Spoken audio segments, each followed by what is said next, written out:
Hi, this is Frank Buck, and this is the place to be if you want to get organized and make it look easy. I have a guest today that I think you're going to enjoy and who just may change your life.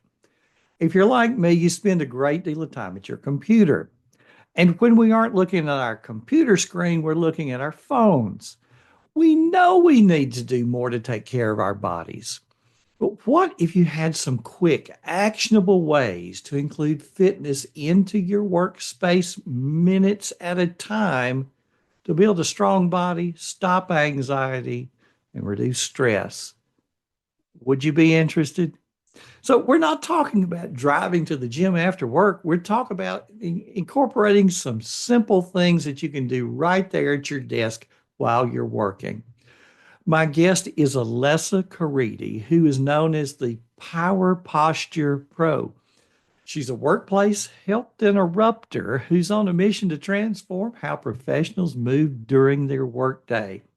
She is a professional, classically trained dancer and certified Pilates instructor who's performed and taught on three continents. She's the author of The Ultimate Workspace Toolkit, a very thin book that packs a lot of punch. And she's the founder of JōbuFIT, where she teaches computer based professionals like us how to incorporate movement into our workday, not around somebody else's workday. Sound good? Sound like something you need? I know I do. I hope you enjoy this interview. Alessa, welcome. It's so good to have you here. Thank you. And thank you for your time. I tell you, you gained a fan in my wife. When I got your book and she was asking me, what are you reading? And I'm talking to her about it. And I feel like you wrote this book with me in mind. That's I love what I, wonderful. I love what I do all day, and what I do all day, too many days, is I'm doing things in front of this computer. Now, there are hmm different kinds of things, but I spend too much time sitting in front of a computer and I know it. I think So, we all do. I think we all do, whether it's for work or for just relaxing, whatever it is, we're in front of screens and in one place for far too long. yeah, yeah. Of course, I've read the book, but could you bring our audience up to date a little bit on sort of what got you here? Because you do have a very interesting background. Oh yeah. I tell people that everything that I teach is kind of this just boiled down like little bits of my life that have kind of come together in this cohesive thing that I teach.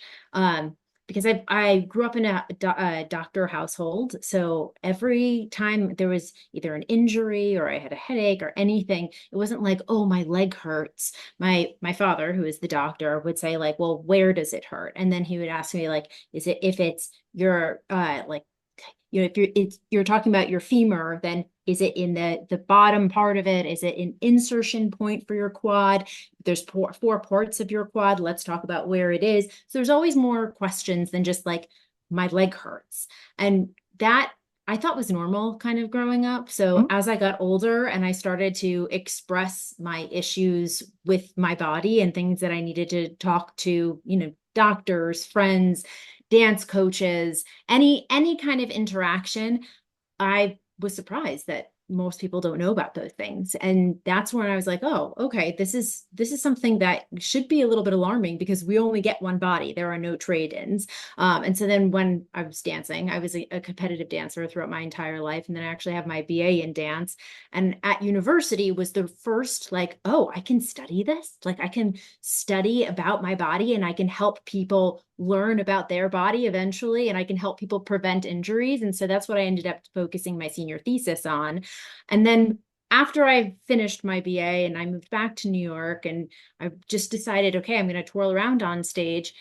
Fate had a different direction for me. With the first summer that I was home, I actually ended up breaking my foot. And it had a mental effect as well as the obvious physical effect. And that's just kind of where I really had to start questioning things. And I'm very grateful for my parents who kind of stepped in and they were like, well, you really like help making people healthy and teaching them how to stay strong. And they were the ones that were like, okay, let's get you into Pilates. Here's your, for Christmas that year, I got my first Pilates certification. That was my Christmas gift. And really, to say the rest is history, the rest is history, because I just kept getting certified after certified in different kinds and techniques and reasons. And I mean, I don't just do one thing. I have to kind of keep going. I'm a giant nerd like that. And then in this whole process, I was actually modeling. So I was using my, anatomy and my love for my body by helping other people get healthy. And I was doing the artsy thing, and keeping that side of me alive by modeling at the same time, because I couldn't twirl around on stage. And then as fate would have it again, my husband literally walked into my life and was like, do you want to move to Japan with me? And so we moved to Japan for 3 years, and I was amazed because there was no Pilates studio on the island. And I was like, this is a great opportunity for me. I can open my own studio. And that was a massive aha moment for me, because there I was training stay-at-home caregivers, DoD professionals, as well as like Marine sailors, soldiers, airmen, triathletes that would be there for training. And I started to see the different ways that our bodies work hard, but that also the same ways that they end up having issues. So by 3 o'clock, everyone was in pain, some kind of hip, back, shoulder, neck pain, like running up their spine, and they were fatigued. Even when they got a solid 8 hours of sleep, they had healthy diets, everybody had these problems. It's just the way of the world. And so that's when I started thinking like, okay, this has got to be, there's got to be a better way for this too. And then I looked around to actually what was around me. And so every morning when I would walk my dog on the seawall, at the same time, music would play. And just like we have street lamps here in the US, there they have street lamps with speakers on them, and music would play. And when the music would play, didn't matter what your job was, didn't matter how old you are, kids at school would line up, people on the seawall, construction workers would line up, this other little Japanese lady that was walking her dog would line up, and the entire country seemingly would do this amazing like stretch and awakening routine. And that was another aha moment. And I was like, wow, this really has to come back to the US, because so many people could benefit from maybe like a midday, which was my original thought process there. So when I was done with my time in Japan and with my studio there, we moved back, and I just thought I was going to start something up. And in Japan, I had a very smooth sailing kind of launch there, because it was a Pilates studio and I had my offerings, and that's how it went. And so I thought, okay, let's just do this. And I mean, I went to so many different offices. I saw so many different hardworking bodies, people who were, as you pointed out before, that were just stuck at their computers for so long and didn't have any place to go or move. And the only time they would move is on their commute to work and then back home again. And really just the stress and the, staring at blue screens for hours and hours would just take a toll on them. And I started to see, okay, people don't need just one workout in the middle of the day. They don't have time for a 15-minute workout. And so over the years, my offerings and my approach to helping people has adjusted based off of what I've seen, and also what people have been telling me about what their stresses are. So I know we're going to get to it, but we talk about the downward stress spiral, finding those red car moments in your day, and just different ways. And these are things that, again, I've kind of built up as I've gone along and helping hardworking bodies that are stuck at their computers. Yeah, yeah. There's one thing in particular that I read about that you called the 50-10 ratio, Yeah. because I know so many of us say, yeah, I don't have time. Yeah, we know exercise is important. Yeah, we get it, we get it, we get it. Mm-hmm. But I don't have time for this, to Yeah. put on the right clothes and go to the gym. Yeah. But we don't necessarily have to do that to do something that would be significant. So Yeah, no, can you and go into some?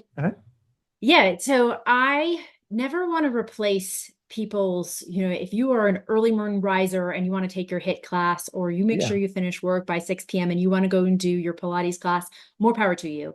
But the other thing Hmm. that is really important here is to understand that we need to start looking at movement the way that we look at dieting, because we don't eat one or two healthy meals a week and say, oh, I have the best diet in the world, I'm healthy, I can do whatever I want. No, that's not how we look at it. We look at every meal and the way that it collects throughout the day so that we can track whatever what you're tracking for your healthy lifestyle. And so we need to start thinking of movement in that way too. So if you work out in the morning, you're 5 a.m. Workout person, and then you sit down at 9 o'clock at your desk and you work to 5, 6, 7, whatever it is, you're still sitting still like a statue, right? So we have to break that. And I know that Pomodoro method is big. There's a whole bunch of different Hmm. things that are out there that claim to really help you kind of progress your day and to kind of break it up so that you can have better focus time. The one thing that I always found is a lot of these, like the computer games, they have like trackers, they have all these apps that you can use. It was always something that I needed to, like, another thing I needed to think about, right? Because when you work in Hmm. the Pomodoro method, it's like 20 minutes, then you get a 10, then you get a 30, then you have to think, like, you just have to kind of keep track of these things. And Yeah. I just really wanted to simplify it. And so when I look at it, I looked at the clock and I said, okay, has to be a simple way to do this. So whenever I get to work, or get to sit down at my desk and really for focused work, I always do a posture check, which we can talk about too, just so that I can align my body. But then I sit down and I set a 50-minute timer, 50 timer. And for those 50 minutes, I commit to completely focused work. And then the timer goes off and I set a 10-minute timer. And then I get away from my screen. I move my body. I do something that gives myself a mental break and a physical break so that I can break the actual statue lifestyle. And then it really resets. So there's a couple of things that you can do with those 10 minutes that focus on different things. So you can stretch to de-stress. You can add some movement to energize. You can do things like I was mentioning, where you literally get so far away from the blue screen that either you go and like look out a window and like really look at trees, or you can even look at family pictures just so you can remember a holiday or a time that you were interacting with people. But really putting down the phone so you're not swiping and you're giving yourself that little mental break is best way to kind of stay within a positive pattern for your workday. And so that's simple. That's why I call it the 50-10 ratio. And then you just repeat. And then when it comes to lunchtime, you can take your lunch break that fits into your schedule, and then you set your 50-minute timer when you're done with your break, and then keep going back into that pattern again. So it's really no extra things, no tracking. The one thing that I do say is when you sit down at your desk, after I do my posture check and I'm up, I I live for to-do lists, and I know some people Hmm. have like love-hate relationships with them. I know some people live by them, I some of them love hate them. mine. Yeah. See, there you go. So I say when you're making the to-do list, I like to just write everything out. So I don't put anything in any specific order. I write down everything that I want to accomplish that day. And then I just put like next to the shortest time frame that's going to take me. So the shortest thing that I have to do. And then I just kind of list them. So like, even though they're not like in order, I just put like 1, 2, 3, 4, whatever they were in the list, from the shortest amount of time that a task would take to the longest amount of time. And so then that way, in the morning, when, at least for me, because I'm a morning person, I can say, okay, I can get these 3 things done within my first 50-minute time block. And then I'm like, oh, look, those are 3 things checked off of my list. Okay, now I can reward myself with the 10 minutes of movement. And that also has a mental, like, ooh, that was great. I got those 3 things done, Hmm. because it just helps in every aspect. So if you're a to-do list person, that's one of the little extras that I would suggest. Yeah, I like that. The Pomodoro method is talked about a lot. Mhm. Personally, though, I find that 20 minutes, 25 minutes, I'm just kind of now getting my steam up. Sure. Yeah. But in 50 minutes, I can really accomplish something. And I Mhm. think we'd probably all agree after 50 minutes, you do need, you Yeah. do need to change the scenery. And I think if we're honest, we do that, but it may be going to Facebook. It's kind Hmm. of look like it's a cheap break sort of. You know, Yeah. Well, we move away from the productive thing, yeah. but we don't move away to do something good. It's just And then moving do you away. find that Yeah. like when you go and you pick up your phone and you start going like this, and then you look up and it's like an hour later, right? And you're like, oh God, I have to get back to work. And then Uh, that's almost like a little mental stress that you're like, e- wait a second, and you have to kind of come down from that again. exactly.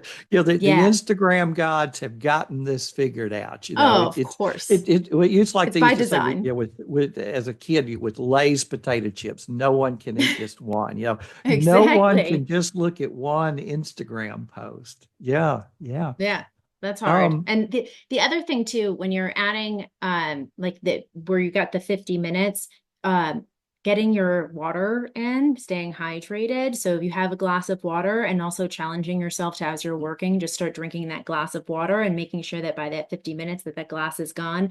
Because also drinking water is one of the easiest ways to sneak movement into your workday because you have to use the bathroom and you have to go refill it. So there you go. uh, Makes it easy. You mentioned earlier about the downward stress spiral. yeah. Do Oh, you okay. go And into so that? that Yeah. swiping, when we were talking about that swiping, and then all of a sudden you have that like, oh my goodness, it's been an hour. And so that's one of the ways that stress can hit you. So stress almost 100% of the time is external, right? Even if we're doing it to ourselves, we're swiping on our phones or, that email that comes in or an unexpected phone call from a family member, something happens around us to cause us stress. So I'm getting a little bit ahead of myself here, but because stress happens in one of two ways. So mental stress, meaning you realize you've been swiping for an hour, or that email or that phone call that you hang up and you go, oh my goodness, now I have so much more work to do, or oh, I have to have a family dinner on Sunday night, and that just sends you into whirlwind. So stress can either happen mentally in that way or physically. So when we're seated at our workspaces, what happens a lot is that we try to get closer to our technology. And by getting closer, we end up like with this hunch, this hump that comes in, also known as tech neck. And it doesn't matter Yeah. how close you Mhm. get to your computer. It doesn't matter how like in it you're trying to be, your technology is never going to love you back. And so when you have that kind of position and you're holding those positions for a long period of time, even the same thing, if you're like a leaner, where you put your hand and your head on your hand and it uses it, use it to hold you up like it's a kickstand. When Mhm. something like that happens, that can add to neck pain, that can go down your side, you're really imbalanced. And that's the second way that stress can start is physically. So if we take stress that comes mentally for us, say you get that email that comes in and you say to yourself, okay, now I have to finish this email. What's the first thing you tend to do? You tend to get closer into that computer, get closer to that keyboard. All right, let me get this done Mhm. really quickly so that I can move on. And then what happens? That's when it creeps into your neck. So then it starts to spiral down. And then you say, okay, my neck is killing me, but let me just finish this one more thing. And you start to think like, okay, I have to get this done. And so it kind of spirals downwards, right? Then the neck pain happens, and it goes into your shoulder, goes into your lower back. And at that point, you're exhausted, you're frustrated, you're anxious. And that's why we have this spiral that's heading downwards. And so when you have that first sign, when that email comes in and you catch yourself leaning in closer to your computer, that's when you got to cut it off. And that's when you need to say, okay, I'm going to stop. I'm going to take a physical step back, but also a mental step back and say, all right, either maybe I write it out, or I take a moment, or I go refill my water, or something that is a 30-second to like a minute kind of put everything in perspective. And the same thing happens if your pain is starting physical. So if you've been sitting, with your head being propped up by your hand for a long time and you start to get that neck cramp in, acknowledge where the pain is coming from, reset your spine, reset your body so it's in alignment, stretch it out for 30 seconds, jump it out. We can talk a little bit about a couple of things that you can do to Yeah. realign your body that way. And then you can get back into it, but you've also acknowledged what is happening so that when you get back into it, you don't feel that way. You don't feel that tension, and then you don't have that Mhm. escalation throughout your day.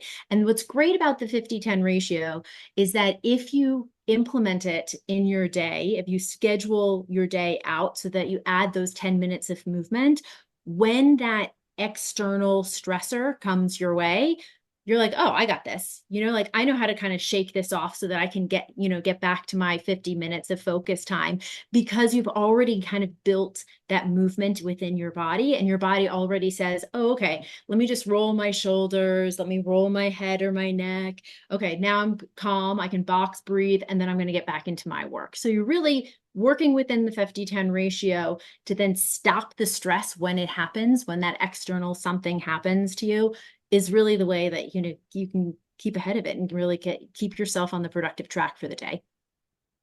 Sounds good. Yeah. I know it's a lot. Um, It's like I always feel like I'm throwing so much at people when I'm just kind of like going at it. I don't know. yeah. Well, I think just, the 50-10, um, water, Hmm. movement. And then of course in the book you go into some really nice stuff that maybe in a second we can get to. I did want to ask you though about the red car movement. Yeah. Yeah. So that So was I have a question for you then. Did you go anywhere today? Did you leave your house at all today? not yet. No. Okay. Everything's been here at home. Mhm. Okay. So if I were to say that, like this morning, I went to go and drop my kids off at school, and I was just driving my car to school, and then I came back home. And if someone said to me, oh, how many red cars did you see? And I'd be like, oh, I have no idea. And that's how our brains work. If we're not looking out for them, we don't see them. Right. But if I said to you now, when you're heading to the library or the gym or wherever you're going this evening, for every red car that you see, I'm going to give you $100. You're going to remember how many red I'd come cars you back with a see. number for Right. you. Right. Absolutely. Going from point A to point B. Right. And Yeah. so that's where I want you to start looking at these red car moments as these found fitness moments, also known as like free time. I hate that word. I hate Uh, free time. When you got 5 minutes before your next call, that's a red car moment right there. Because this is so cheesy, but it just holds true, right? Our greatest wealth is our health.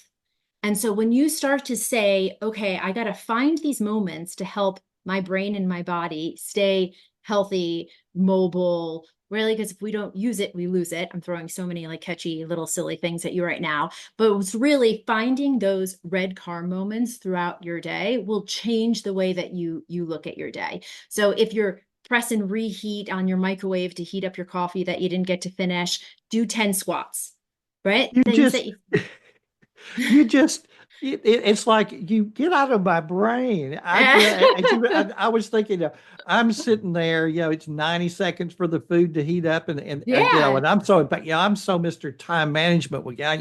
I got to spend 90 seconds waiting on the microwave. I don't want to waste right. that. What can I do for 90 seconds? Well, here you're telling me exactly what I could be doing. Yeah, Yeah. and Yeah. the thing that I like about the red car moments and making it a health moment is that people will Yeah. go and hit the 90 seconds on their microwave and say, all right, let me just go write this email. And then it's 10 minutes later.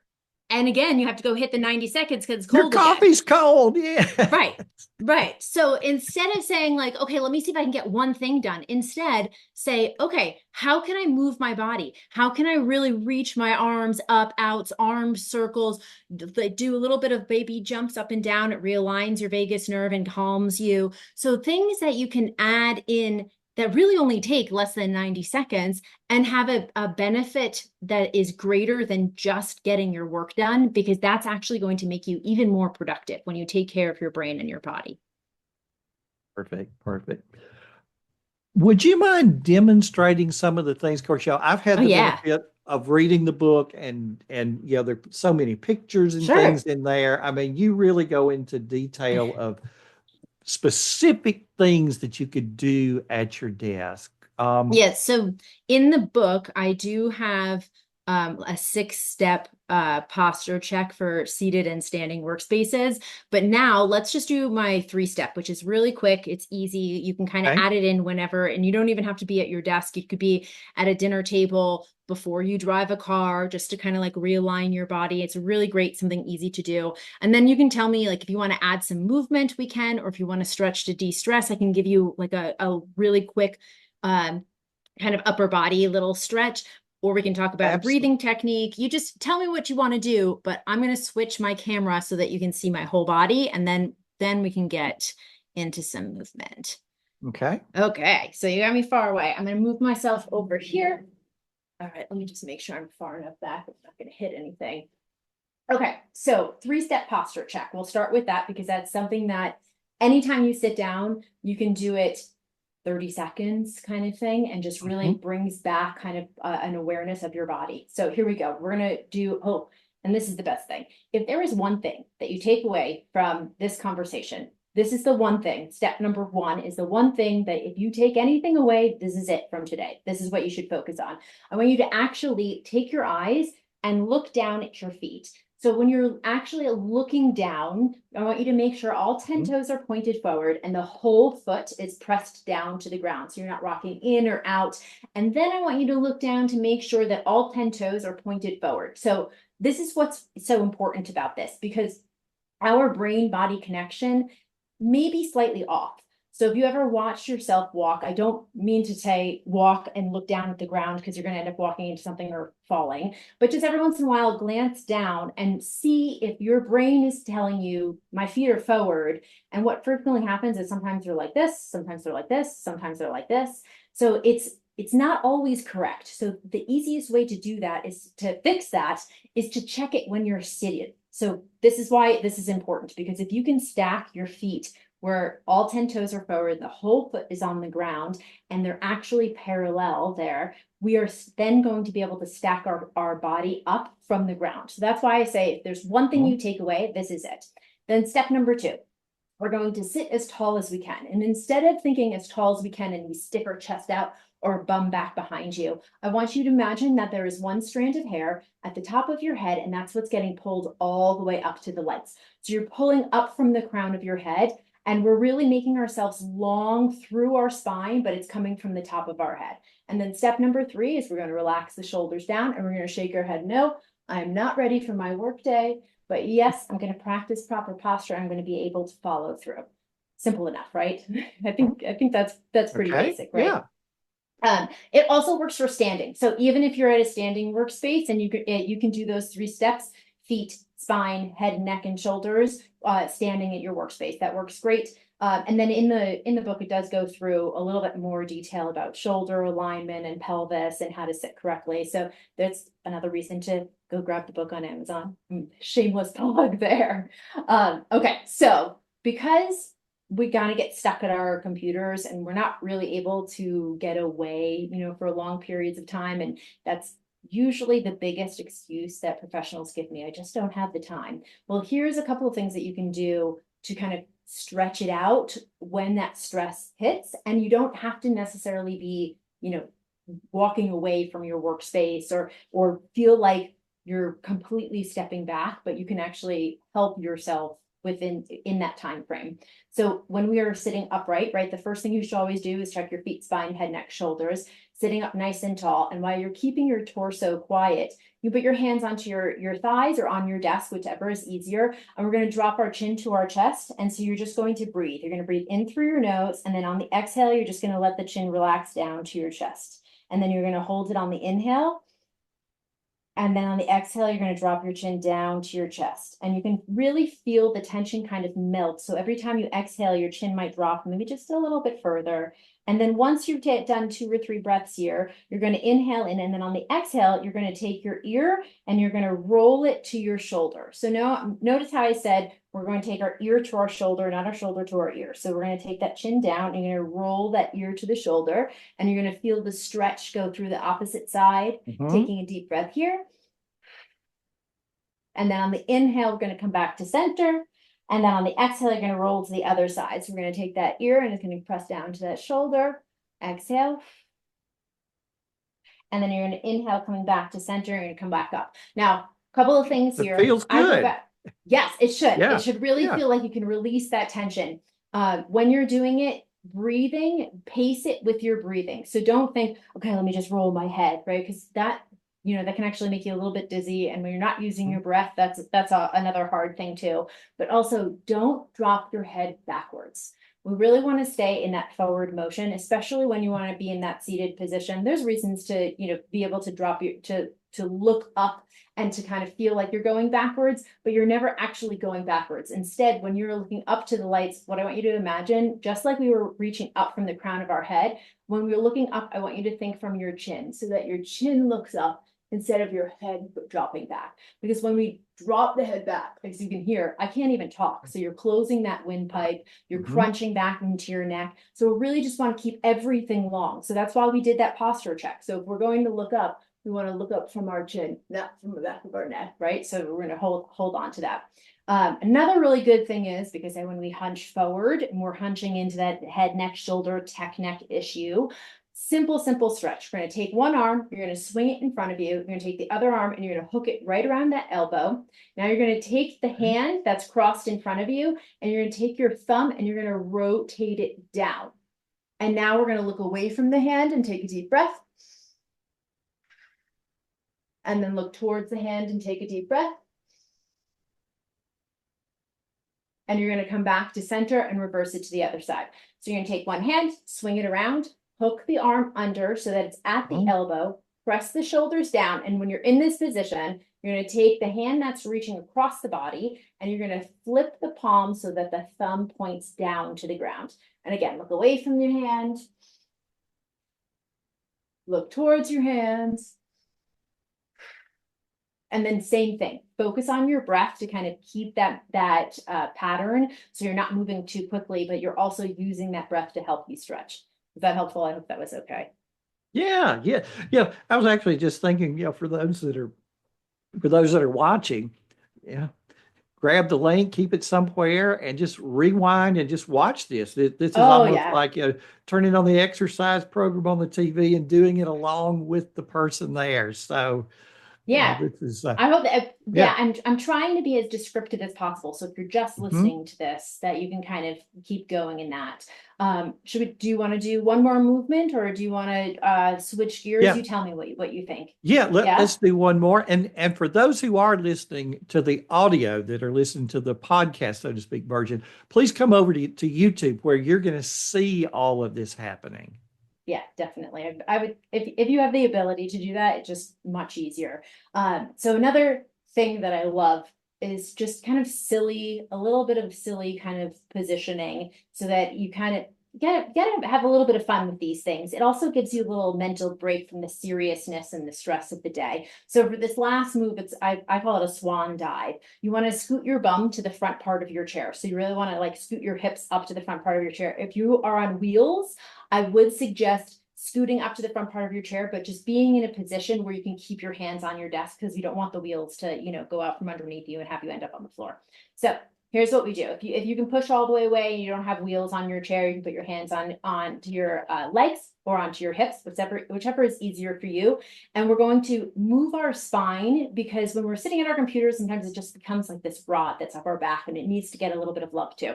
So we're going to start by tucking our chin down. Now I want you to think your forehead is going to move first. So your forehead's going to round towards your belly button just a little bit, maybe 4 inches. And then you're going to take your chin forward and you're going to lift up and stack your spine back up again. So I call it a swan dive because I want you to imagine that you're going like this in a wave and then you come back up with your spine. So you're really rounding through your spine and coming back up. So we tuck our chin down, our forehead goes down about 4 inches. We use our nose and our chin to stack our spine and come back up. Try that one more time.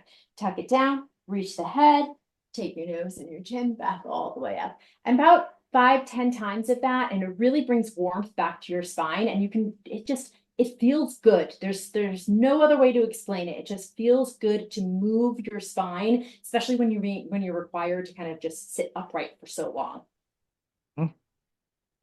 All right, should I switch back over so we can chat some more? This is great.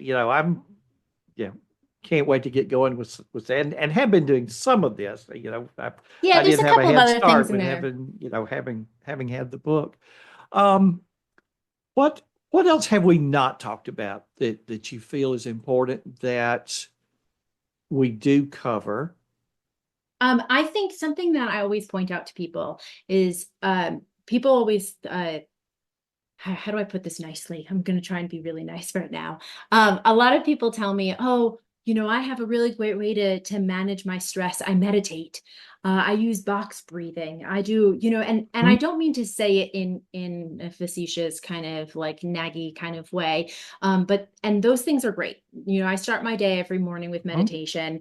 I very frequently use box breathing, and I do have a really fun breathing exercise if you want to go through one of those to help you, because so breathing and meditation are great tools.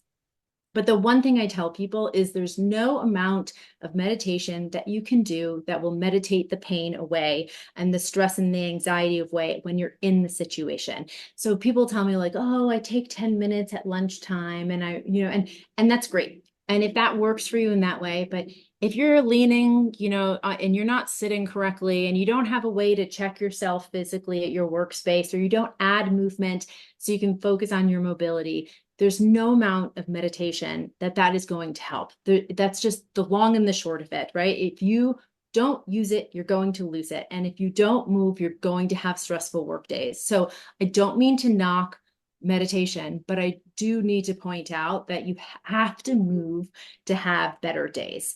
Um, I mean, like I feel like that's very basic, but I do get a lot of pushback from people that are like, "Oh, I know how to manage my stress. This is what, that's my goal." Yeah, yeah. This is great, and I know, Alessa, that many, but just like I did not know of your work until recently, and and then when I found out about you, it was like I have got to introduce her to my audience. And I feel like this is really this is something I needed to hear personally, regardless of who else watches. Um, this is something I need, definitely.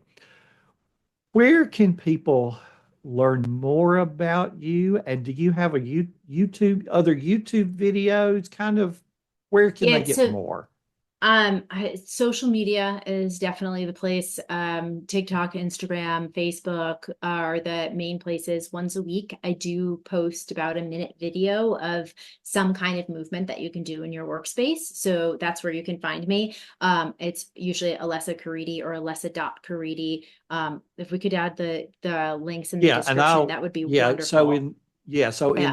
the body of the blog post. So for those that are listening or for those who are watching on YouTube, be sure to come over to the body of the blog post over at Yeah. frankbuck.org, of course, which I think all my audience knows, and all of this will be there for you. So Yeah, that, I think that's that's great. that's the Yeah. best way. But also, I like my goal is to just make a positive impact on as many people as possible. And so I love hearing that you wanted this because you love that. And so I Yeah. always tell people to reach out to me on LinkedIn because I'm there. Send me a message. You need help with something, just like my book gets right to it. I'm going to help you too. So if you're like, I have this problem and this is what's really bothering me about my workday, send me a message because that's probably the place that I'm most Mhm. interactive on, just because I get a lot of people like reaching out, you know, how can you come into my office? Or, my hip is killing me and I can't figure it out. I've spent thousands of Mhm. dollars on a chair, like that kind of thing. So we talk about, I'll help you. It's not, I'm not gatekeeping here. I want you to get better too. So you'll keep coming back. Yeah. And then do you do public speaking, or are you, Yeah. keynote breakout sessions? Mm-hmm. So, Yeah, I do a um, couple of different things. Yeah, I'll do like in-office talks if people want to fly me mhm. there, or if they want digital, something like this. I've done this where I spend 20 minutes with my camera that's far away and we do some movement and doing sit and standing tutorials. I also do like big conferences, which one of my favorite things to do, I call them health interruptions. So in between each speaker, we do sitting, standing, breathing, stretching to de-stress, movement to energize, and just like in between each thing, 3 to 5 minutes. So I do all different, whatever they need, I can do it. I've done it all. I've done some crazy things that I could I could tell you some fun stories about. But yes, I can help with anything like that. Fantastic. Well, Alessa, I have just had a great time talking to you, Well, and thank you. I know this is going to be something that people are going to continue to come and tune back into. Um, I'll have the book. I'll have a link to that to the Amazon. I guess Awesome. is the best place for the book. Yep. I'll have a link in the body of the blog post along with the other things. So again, Alessa, thanks so much for the time that you've spent with us Ah, today. thank you for having me. It was great to have this conversation. And there's the interview. After the recording, Alessa and I were joking that you could just rewind and watch the parts of the video where she's demonstrating the exercises and do them along with her. It would be just like going and getting your own workout video. So, what are you going to do differently now that you've experienced this interview? I'd love to hear your comments. Thanks for stopping by. This has been Frank Buck, helping you get organized and make it look easy.